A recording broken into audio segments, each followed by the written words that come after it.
Halo, selamat malam teman-teman. Apa kabar? Malam hari ini kita menginjak episode yang ke-72. Teman-teman sudah sampai di rumah belum?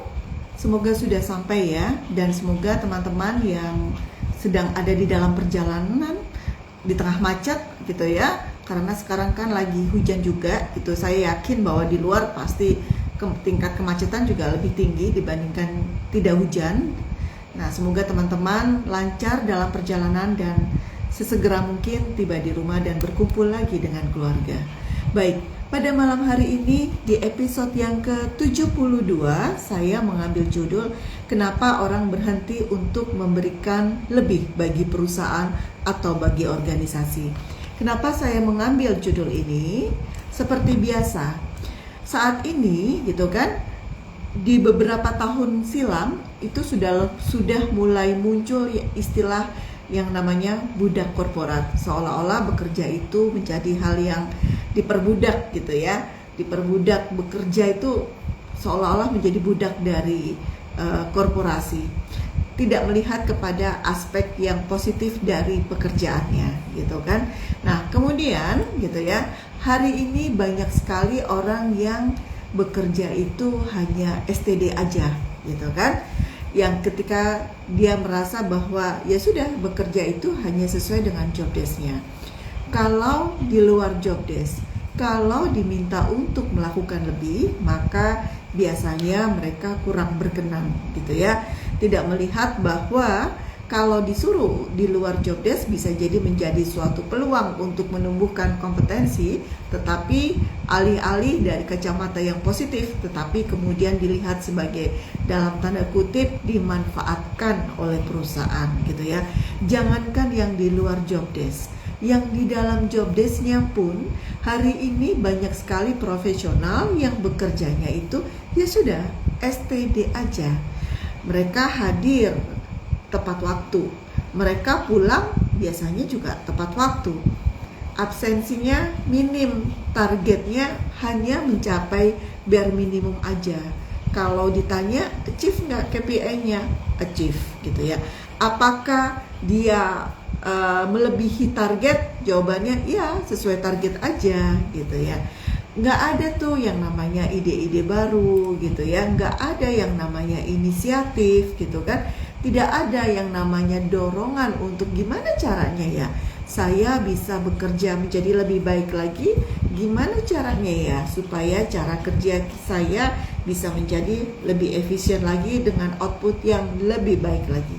Jadi mereka bekerjanya tidak demikian, mereka bekerjanya itu kayak robot, datang kerja pulang, datang kerja pulang. Bukan karena mereka tidak mampu, tetapi pada realitanya karena mereka memang tidak mau untuk memberikan lebih. Jadi sekali lagi mereka bukan tidak mampu, tetapi mereka tidak mau gitu ya. Mindsetnya yang penting hari ini lewat baik-baik saja gitu ya. Nah, orang-orang seperti ini biasanya adalah orang-orang yang bukan low performer loh gitu ya. Dan biasanya mereka memiliki masa lalu di mana mereka menjadi high performer gitu ya. Mereka pernah di suatu masa di masa lalu mereka punya track record bahwa mereka memiliki inisiatif yang tinggi, mereka peduli dengan output, mereka aktif untuk memberikan ide. Tetapi hari ini mereka lebih banyak diam, mereka menarik diri dan bekerja secukupnya saja. Nah, pertanyaannya bukanlah kenapa ya dia seperti itu, tetapi pertanyaannya adalah apa yang terjadi di dalam sistem organisasi gitu ya, sampai orang-orang terbaik di organisasi mulai menurunkan standar mereka sendiri gitu. Mari kita lihat, ini fenomena ya. Mari kita melihat kepada hasil riset. Dari Gallup, riset mengatakan bahwa sekitar 50% karyawan itu berada dalam kondisi quiet quitting gitu ya. Dan hanya 32% yang betul-betul engage dengan pekerjaannya. Dan 18% itu sudah aktif untuk disengage gitu ya. Saya pernah menemui karyawan yang seperti itu di tempat klien. Mereka sudah secara aktif disengage, secara aktif menyampaikan tidak peduli, secara aktif bekerja itu tanpa ada passion sama sekali, gitu ya. Hanya menunaikan kewajibannya saja dan mendapatkan gaji setiap bulannya. Hal seperti itu banyak sekali terjadi di organisasi. Mari kita melihat bahwa, gitu ya, kondisi seperti ini sebetulnya bukanlah masalah orang. Bukan hanya kita melihat kalau di permukaan itu, oh ini hanya masalah orang yang gak semangat kerja. Itu di permukaan. Tetapi kemudian kalau kita telusuri lebih dalam lagi, maka itu adalah hilangnya komitmen secara emosional terhadap pekerjaan. Dan di situ kita melihat bahwa yang namanya kontrak psikologis antara individu atau karyawan dengan organisasi, itu kontrak psikologis, kontrak emosionalnya pun sudah putus, gitu ya. Kita tidak ingin itu terjadi, gitu ya. Kita tidak ingin itu terjadi. Nah, kenapa kita tidak ingin itu terjadi? Karena dampaknya, kita melihat kepada dampak. Yang pertama, produktivitas pasti akan turun, gitu ya. Ini nggak ada di dalam laporan keuangan, gitu ya. Produktivitas itu secara kasat mata itu, secara tidak tampak itu pasti akan turun, gitu ya. Nah, aktivitasnya ada, tugasnya selesai, deadline-nya selesai, tetapi yang namanya cycle time untuk menyelesaikan satu pekerjaan itu akan cenderung melambat, gitu kan. Yang mungkin suatu pekerjaan bisa diselesaikan dalam 2 hari, tetapi karena dia sudah disengage, ya, dia sudah merasa tidak ada passion di dalam pekerjaannya, maka pekerjaan itu diselesaikan dalam waktu 3 hari atau 4 hari, gitu ya. Jadi cycle time-nya melambat. Kemudian reward, gitu ya. Pekerjaannya tentu memiliki kualitas yang tidak sebagus mereka yang bekerja dengan passion, gitu ya. Mereka yang bekerja penuh engage, gitu ya, engage dengan pekerjaannya pasti tidak akan sebagus itu, sehingga kualitasnya bisa jadi dia harus mengulang-ulang pekerjaannya, gitu ya. Nah, kalau kita melihat di sini, gitu ya, itu bukan hanya jam kerja yang hilang, gitu ya. Yang hilang adalah ownership terkait dengan output, gitu ya, output dari pekerjaannya. Itu dampaknya, produktivitas yang menurun. Dampak yang kedua bagi organisasi itu adalah, ini masalahnya, ini matinya yang dampak kedua, belibetan. Dampak kedua adalah matinya inovasi, gitu ya. Kalau dia engage, dia akan terus berpikir apa yang sebaiknya dia lakukan agar kualitas maupun kuantitas dari output pekerjaannya menjadi lebih baik. Nah, oleh karena itu pasti dia akan memikirkan ide-ide kreatif, ide-ide yang inovatif untuk membuat proses kerjanya menjadi lebih cepat, lebih efisien, dan lebih efektif, gitu kan. Nah, tetapi mereka yang tidak engage, mereka nggak akan berpikir seperti itu. Mereka nggak akan mau susah-susah mikir mengenai inovasi. Mereka nggak akan mau susah-susah untuk berpikir mengenai bagaimana meningkatkan kualitas maupun kuantitas dari output pekerjaannya. Mereka nggak akan mau memikirkan itu. Secara jangka panjang, hal ini sangat berbahaya buat organisasi, gitu ya. Organisasi akan kehilangan yang namanya daya saing. Bukan hanya kreativitas, tetapi daya saing di market. Kemudian dampak yang ketiga, gitu ya, standar kinerja yang turun itu, output kinerja yang STD atau standar itu menjadi hal yang normal, akan dimaklumi, akan dinormalisasi di organisasi.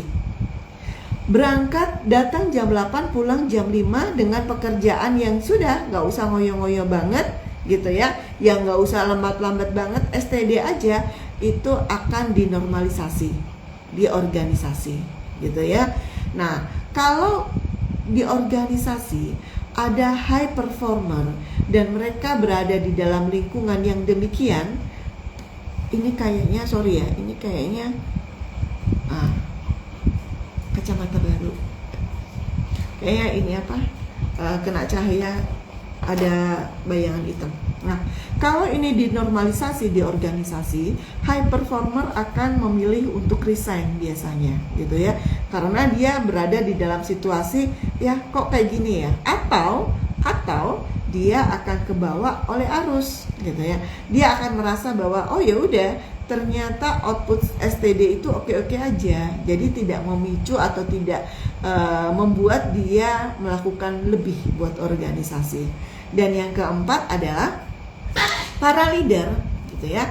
Leader itu akan, kalau leader itu kan sebetulnya ruh dari leadership itu adalah dia menjadi pengungkit, daya ungkit yang mampu mengeluarkan semua potensi di dalam timnya, gitu ya, potensi individu di dalam timnya, yang kemudian potensi-potensi itu disinergikan oleh dia, gitu ya. Jadi kalau sinergi itu filosofinya 1 tambah 1 bukan 2, tetapi 1 tambah 1 menjadi berapa aja, menjadi tak terhingga, gitu ya. Itu filosofi dari sinergi. Nah, leader yang seharusnya dia menjadi daya ungkit, maka dia menjadi daya dorong di tim. Karena apa? Kalau timnya tidak didorong-dorong, kalau timnya kalau dia tidak menerapkan micromanagement kepada timnya, maka peluang timnya, gitu ya, untuk menghasilkan output yang sesuai standar itu potensi kegagalannya lebih besar lagi. Oleh karena itu dia menerapkan yang namanya micromanagement. Capek loh, gitu ya, kalau leader menerapkan yang namanya micromanagement. Kemudian yang kelima, adanya hidden cost yang terus-menerus meningkat. Hidden cost ini, gitu ya, quiet quitting itu nggak ada di dalam laporan keuangan kan, gitu ya. Hidden cost ini adanya dari apa? Biaya yang nggak kelihatan, gitu ya, dari biaya reward, gitu ya, dari penurunan kualitas layanan, kualitas produk, dari hilangnya kesempatan, gitu ya, hilangnya kesempatan, gitu ya. Misalnya organisasi memiliki kesempatan untuk berinovasi, untuk agar dia menjadi lebih kompetitif di market. Nah, itu akan hilang kalau karyawan-karyawannya tidak engage dengan pekerjaannya. Dan yang keenam adalah quiet quitting itu teman-teman, kalau hanya berbasis kepada angka turnover, maka itu berbahaya sekali, gitu ya. Kalau hanya berbasis kepada angka turnover. Karena apa, gitu ya?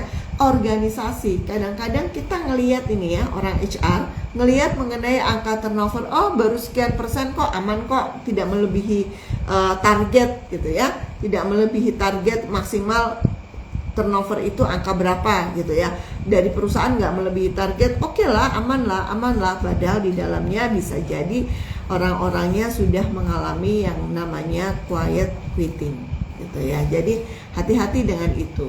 Jadi kalau kita bicara mengenai quiet quitting ini sebetulnya bukan ke individunya, tetapi kepada sistem di organisasi. Dan kalau dibiarkan di organisasi, maka output dari SDM itu tetap ada, tetapi kualitas dan kecepatannya pasti akan menurun. Dan dalam jangka panjang, lagi-lagi saya sampaikan bahwa organisasi kehilangan daya saingnya di market. Nah, itu yang terjadi. Baik, sekarang apa yang menjadi akar masalah? Sebentar, 2015. Kalau pakai kacamata berbayang, kalau nggak pakai kacamata matanya riap-riap, gitu ya. Kalau udah umur 50 emang gini. Oke, baik. Apa yang menjadi akar masalah? 1, kita bicara mengenai burnout. Burnout yang kronis. Burnout yang kronis itu bahasanya tidak sekedar oh iya nih gue lagi sibuk banget dikejar KPI, dikejar target. Bukan seperti itu, gitu ya. Burnout yang kronis itu muncul karena apa? Ya, orang itu di trigger, di drill, apa sih istilahnya, dipacu untuk terus-menerus dia harus bekerja dengan speed, dengan kekuatan yang maksimal, bukan optimal, maksimal, gitu ya. Optimal sama maksimal filosofinya berbeda. dengan kekuatan yang maksimal, dengan pressure yang sangat tinggi, tetapi itu terus-menerus terjadi gitu ya. Hari-hari itu terus-menerus dikejar oleh pressure. Tidak ada jeda untuk recovery gitu ya.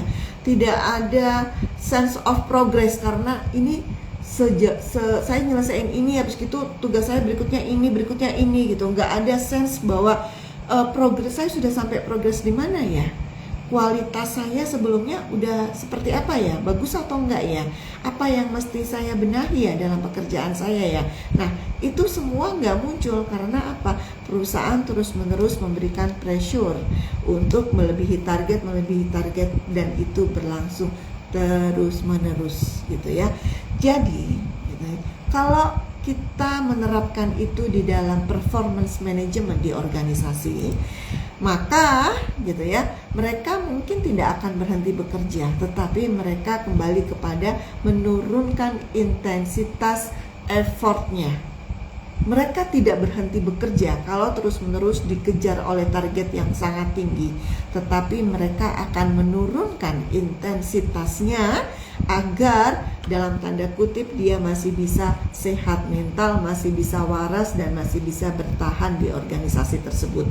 Apalagi in this economy ya, gitu ya. Sekarang kan ekonomi juga lagi tidak baik-baik saja, gitu kan. Yang kedua, gitu, akar masalah yang kedua adalah adanya diskoneksi antara effort dari karyawan dengan outcomes-nya, gitu. Kalau dia sudah memberikan lebih, kalau dia sudah memberikan secara maksimal, apakah kita di organisasi sebagai perusahaan kita memberikan reward atau outcomes yang sepadan untuk itu? Belum tentu, gitu ya. Kalau mereka melihat bahwa effort lebih dengan nggak effort lebih, ternyata kenaikan gajinya susu aja ya, nggak terlalu signifikan ya, gitu ya. Ternyata effort lebih sama nggak effort lebih, ternyata yang dipromosi, yang diperhatikan adalah mereka yang pandai bicara, yang kemudian effortnya STD aja, tapi kemudian yang dipromosi adalah yang STD itu, bukan saya yang memberikan effort lebih. Maka mereka akan masuk di fase quiet quitting, gitu ya. Ngapain saya memberikan effort lebih? Nah, ini bukan soal gajinya, tapi ini adalah soal rasa keadilan, rasa adil diperlakukan oleh organisasi, rasa adil diperlakukan oleh perusahaan. Itu akar masalah yang kedua. Kemudian akar masalah yang ketiga, karena kenapa sih karyawan quiet quitting gitu ya, tidak bekerja dengan hati? Masalah trust dengan atasan, masalah psychological safety. Atasan itu gitu ya, gini, dari puluhan tahun saya bekerja, waktu saya masih muda, itu sudah dilakukan riset di mana kenapa sih penyebab dari orang keluar dari organisasi itu prosentase terbesarnya adalah di atasan. Dan ternyata hari ini pun gitu ya, saya pernah membaca jurnalnya beberapa bulan lalu bahwa hari ini pun ternyata penyebab orang resign dari perusahaan itu adalah atasannya, gitu ya. Nah, kemudian jadi yang ketiga ini adalah kita bicara mengenai kualitas atasan. Atasan yang tidak mature akan menciptakan micromanagement, akan menciptakan situasi kerja yang toksik. Atasan yang tidak mature itu contohnya apa? Atasan yang egonya tinggi, antara apa yang disampaikan dengan apa yang dikerjakan itu nggak sinkron. Atasan yang takut kehilangan, takut kalau punya anak buah cerdas. Atasan yang takut disalib oleh bawahannya. Atasan yang merasa bahwa informasi itu adalah senjata, bukan menjadi cara untuk dia memberdayakan orang lain, gitu ya. Atasan yang suka membonsai potensi-potensi dari timnya. Nah, atasan yang toksik seperti ini itu menciptakan suatu psychological safety yang rendah. Itu akan menciptakan distrust dalam diri timnya terhadap atasan dan terhadap organisasi. Faktanya, kalau kita bicara pengelolaan organisasi, realitasnya kadang-kadang walaupun atasannya itu toksik, ketika bawahan menyampaikan itu kepada atasannya yang lebih tinggi atau kepada manajemen, yang terjadi biasanya manajemen membela atasannya gitu ya. Jadi karena kenapa manajemen melakukan itu? Karena kalau disampaikan bahwa misal ya ada supervisor yang mengeluhkan manajernya yang toksik, kemudian dia lapor ke GM-nya gitu ya, bisa jadi, atau ke manajemen level atas. Kalau dia lapor, bisa jadi manajemen atau GM-nya gitu ya akan tetap membela si manajernya. Kenapa? Karena si manajernya itu dipromosi berdasarkan keputusan mereka gitu ya. Jadi itu kayak bola salju. Ketoksikan itu akan menjadi seperti bola salju. Sorry ya, itu anjing saya. Nah, itu yang ketiga. Yang keempat adalah kalau karyawan melihat bahwa tidak ada jenjang karir di organisasi. Nah, kalau kita bicara jenjang karir, sebetulnya memang nggak semua organisasi itu punya jenjang karir gitu ya. Jenjang karir itu biasanya diberlakukan untuk organisasi atau korporasi yang besar gitu ya. Nanti kita akan bahas bagaimana caranya. Kemudian yang kelima adalah adanya kontrak psikologis yang sudah pecah gitu ya, sudah fragile, sudah berantakan gitu ya. Sudah kontrak psikologis ini apa maksudnya? Semua karyawan baru begitu masuk di organisasi, mereka pasti punya ekspektasi tinggi. Semua organisasi ketika merekrut karyawan baru, mereka juga punya ekspektasi tinggi ya. Karyawan baru ketika masuk di organisasi, dia punya ekspektasi akan berkembang. Dia punya ekspektasi bahwa dia akan dihargai. Dia punya ekspektasi bahwa dia akan diperlakukan secara adil, gitu ya. Tetapi organisasi yang tidak bisa menciptakan sistem yang untuk memenuhi kesemua ekspektasi yang menurut saya itu adalah bare minimum kita sebagai profesional di organisasi, kalau organisasinya tidak bisa menciptakan sistem untuk itu, maka yang terjadi adalah kontrak psikologisnya rusak gitu ya, atau pecah gitu ya.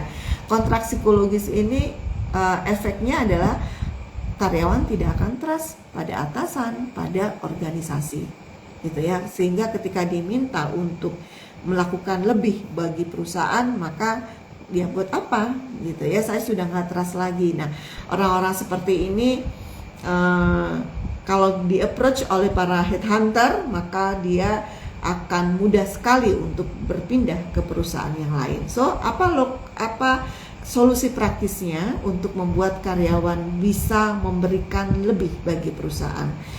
Oke, langsung saja ya. Yang pertama adalah kita bicara masalah kerja yang memberikan dampak, memberikan nilai bagi perusahaan. Kita orang HR mulai untuk melakukan yang namanya redesign sistem kerja. Redesign sistem kerja ini apa? Bukan berarti job desk-nya diubah secara total atau apa, bukan seperti itu. Tetapi apa yang harus kita lakukan untuk redesign ini? Yang pertama adalah kita melakukan mapping aktivitas atau tugas-tugas, nggak usah banyak-banyak gitu ya, tugas-tugas yang bisa memberikan dampak bagi perusahaan, dampak bagi bisnis. Mana tugas yang memberikan dampak, mana yang tidak gitu ya, dampak bagi organisasi. Kemudian yang kedua adalah pekerjaan atau task atau tugas-tugas yang penting dilakukan tetapi sebetulnya tidak memberikan dampak, tapi itu harus dilakukan. Dan yang ketiga adalah pekerjaan yang ya nggak ada dampaknya, nggak ada value-nya. Nah, ini teman-teman bisa melakukan mapping ini gitu ya. Dicek lagi pekerjaan dari tiap anggota timnya dan lakukan mapping dengan 3 kategori ini. 1, memberikan dampak. Yang kedua, penting dilakukan tetapi tidak memberikan dampak, tapi harus dilakukan, bukan penting tapi wajib dilakukan. Dan yang ketiga adalah yang tidak memberikan dampak. Maka kalau kita sudah mapping, kita eliminasi mana pekerjaan yang tidak memberikan dampak dan tidak penting. Itu kita eliminasi. Kemudian kita lihat nih yang memberikan dampak dengan yang harus dilakukan tapi tidak memberikan dampak. Kalau memberikan dampak pasti penting ya, gitu ya. Memberikan dampak dan yang harus dilakukan tapi tidak memberikan dampak. Nah, berapa persen waktu kerja yang dipakai oleh karyawan untuk yang memberikan dampak dan yang harus dilakukan tapi tidak memberikan dampak, gitu ya. Dicek tuh persentase waktunya.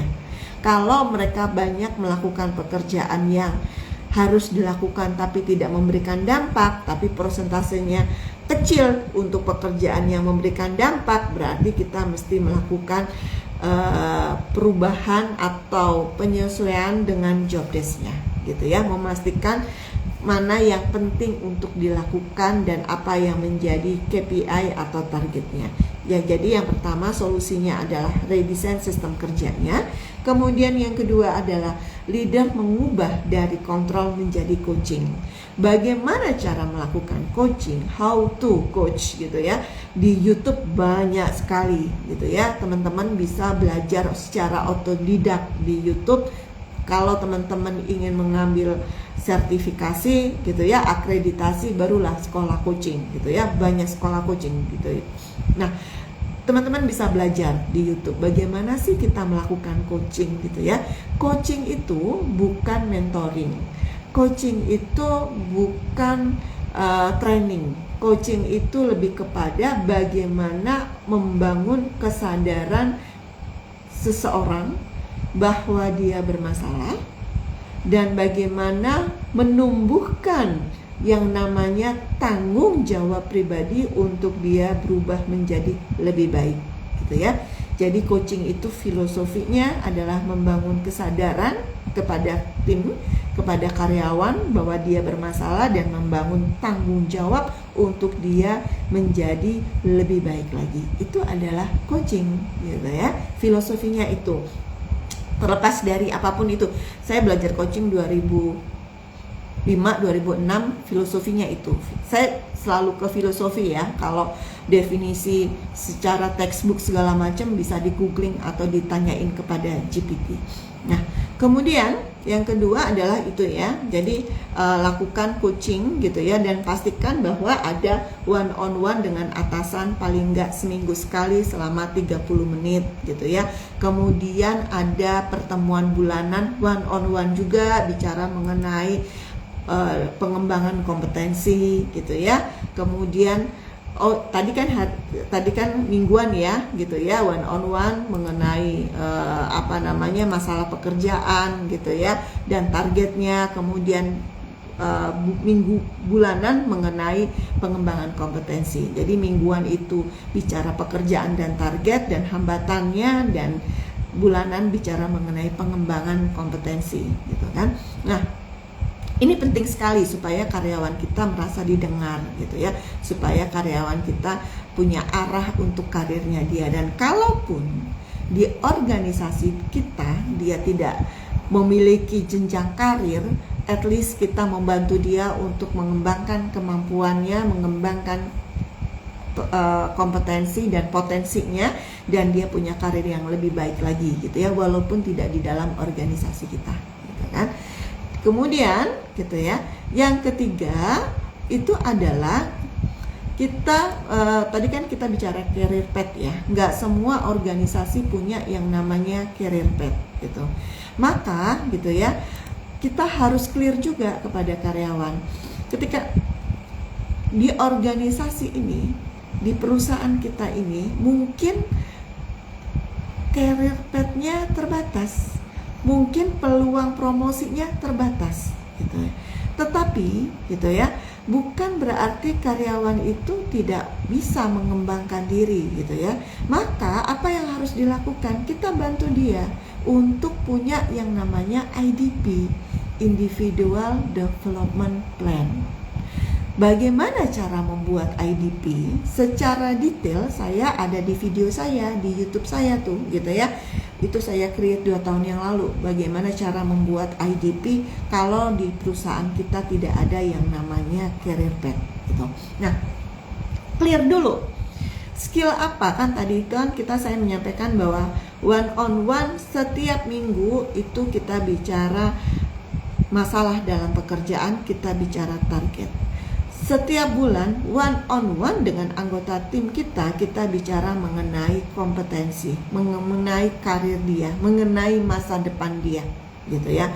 Dan di situ kita clear skill apa yang harus dia miliki, gitu ya. Kemudian behaviornya apa di organisasi, yang diminta oleh organisasi itu dia harus berperilaku seperti apa, KPI-nya seperti apa.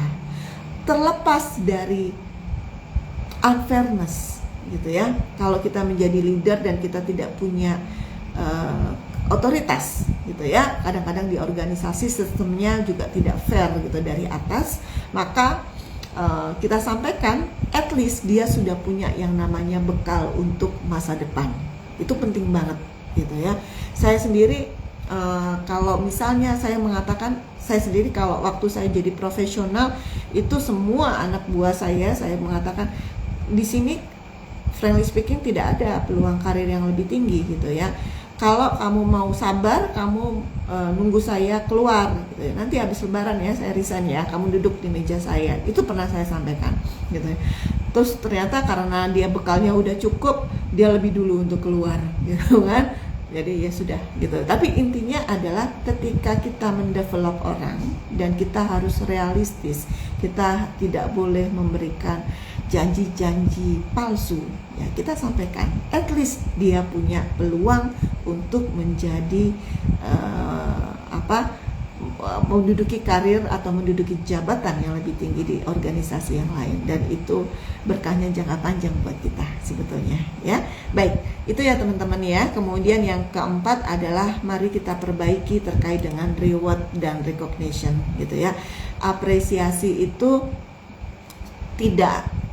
ketika kita memberikan apresiasi itu kita sampaikan apresiasi ini. Jadi kalau mindset kita ya gitu ya, mindset kita itu apresiasi itu berbasis kepada output maupun kepada behavior. Maka apresiasi itu tidak nunggu lama gitu ya, dan kita langsung state gitu, ini apresiasi kepada tim kita. Kalau perlu kita announce nih di tim kita gitu ya, ini saya appreciate sekali dengan si A. Kenapa? Karena targetnya tercapai. Saya appreciate sekali dengan si B. Kenapa? Karena dia sudah menunjukkan behavior dalam keseharian yang mencerminkan nilai-nilai organisasi gitu ya. Itu keren banget, itu kita appreciate. Dan orang kalau dihargai gitu ya, itu dia punya kontrak psikologis dengan kita gitu ya, kalau dia merasa dihargai.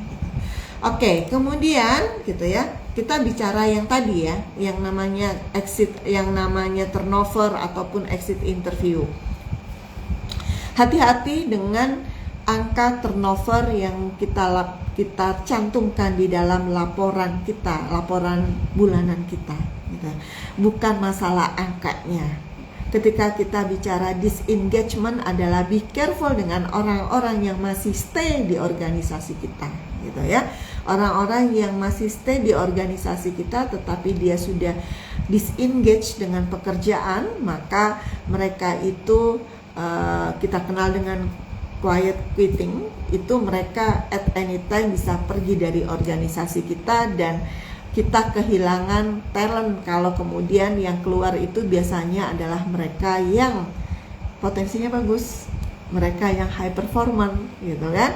Kemudian karena bla bla yang tadi sepanjang lebar saya sampaikan, dia mengeluarkan output yang standar dan ya udah gitu ya, nggak mau effort lebih. Nah, kita akan kehilangan potensi itu gitu ya. Dan biayanya itu jauh lebih besar teman-teman gitu ya. Kehilangan orang yang tidak kompeten itu blessing in disguise kalau menurut saya gitu ya. Ya nggak apa-apa gitu ya. Bersyukur kita punya kesempatan untuk ngambil orang yang betul-betul bagus dari market. Tetapi kehilangan orang yang kompeten, kehilangan high performer itu biayanya luar biasa. Biaya training, biaya rekrutmen, kemudian biaya akibat proses kerja yang melambat karena orang yang nggak ada dan sebagainya gitu ya. Jadi teman-teman, itu adalah solusinya. Saya coba untuk, sekarang sudah lewat 6 menit ya. Ini kenapa orang tidak mau memberikan lebih bagi perusahaan? Apa yang menjadi akar masalah? Satu adalah kita bicara mengenai burnout gitu ya. Perusahaan yang memberikan target yang sangat tinggi, pressure yang sangat tinggi, tapi nggak berhenti-berhenti tuh pressure-nya. Konsisten penuh pressure gitu ya. Ini kayak layangan, kita mesti tarik ulur sebetulnya gitu ya. Jadi kalau terus-menerus diberikan pressure yang cukup tinggi, dia akibatnya untuk membuat dia dalam tanda kutip waras, maka mereka biasanya akan mengeluarkan output yang STD gitu ya, standar aja. Kemudian yang kedua adalah tidak adanya konektivitas antara upaya dengan outcomes yang dia dapat gitu ya, yang dia berikan dengan yang dia terima itu nggak sepadan gitu ya. Saya sering sekali mengatakan kalau memang kita sebagai orang HR punya keterbatasan terkait dengan money atau terkait dengan kebijakan gitu ya dari bisnis lead, dari organisasi, maka saya selalu mengatakan bahwa lihatlah effort lebih itu bukan sebagai beban, tetapi sebagai peluang untuk kamu bisa menumbuhkan kompetensi baru. Anggaplah bahwa, kalau bahasa saya, anggaplah perusahaan ini adalah S2, praktek S2 gitu ya. Jadi ketika kamu diminta untuk melakukan lebih, ketika kamu diminta untuk melakukan pekerjaan yang tidak ada di dalam job desk, maka itu sebetulnya adalah kesempatan untuk kamu menumbuhkan kompetensi baru, karena peluang itu nggak bisa jadi tempat lain nggak ada gitu ya. Kalau kamu merasa bahwa pekerjaanmu, perusahaan sudah tidak bisa memberikan kesempatan yang menumbuhkan kompetensi-kompetensi baru yang bisa membuat kamu lebih baik, ya udah nggak apa-apa gitu ya. Saya orang pertama yang akan bilang bahwa sudah nggak ada lagi peluang untuk kamu punya kompetensi baru, lebih baik cari tempat lain deh gitu ya. Nanti saya yang backup kalau ditanya sama atasan kamu kemana gitu. Itu biasanya saya lakukan gitu ya. Ya tergantung teman-teman HR ya. Kalau saya nggak tega. Nah, kemudian yang ketiga, hilangnya trust dengan atasan, dan yang keempat adalah career path yang tidak ada di organisasi. Kemudian kontrak psikologis yang sudah hancur gitu ya, kontrak psikologis dengan organisasi. Nah, maka solusinya apa? Satu, redesign sistem kerja. Bagaimana caranya? Tadi saya sudah jabarkan detailnya yang bisa kita lakukan. Yang kemudian adalah ubah kontrol menjadi coaching, dan yang ketiga adalah buat career path gitu ya, IDP, buat IDP untuk dia, walaupun mungkin di organisasi nggak ada career manajemennya, nggak apa-apa gitu ya, nggak ada talent manajemennya, nggak apa-apa juga, bantu dia untuk punya IDP. Bagaimana how to detailnya, lihat di YouTube saya, ada tuh videonya gitu ya. Kemudian yang keempat adalah kita memberikan apresiasi atas behavior dan atas output dari pekerjaannya gitu ya, dan itu yang harus kita lakukan gitu ya. Supaya apa? Karena ketika kita bicara mengenai disengagement atau kita bicara mengenai quiet quitting, itu sangat berbahaya karena dampaknya adalah menurunnya kapabilitas organisasi untuk bisa bersaing di market gitu ya. Jadi quiet quitting itu perlu untuk kita perhatikan karena itu menyebabkan penurunan kapabilitas organisasi untuk berkompetisi di market. Baik, itu saja dari saya teman-teman. Terima kasih buat teman-teman yang sudah hadir. Seperti biasa nanti saya upload di dalam rekaman, dan semoga ini bisa memberikan insight bagaimana kita mengelola people dan organisasi di tempat kita supaya menjadi lebih baik lagi dan lebih produktif serta lebih bahagia lagi. Itu saja dari saya. Terima kasih banyak. Selamat malam ya. Izin saya close ya.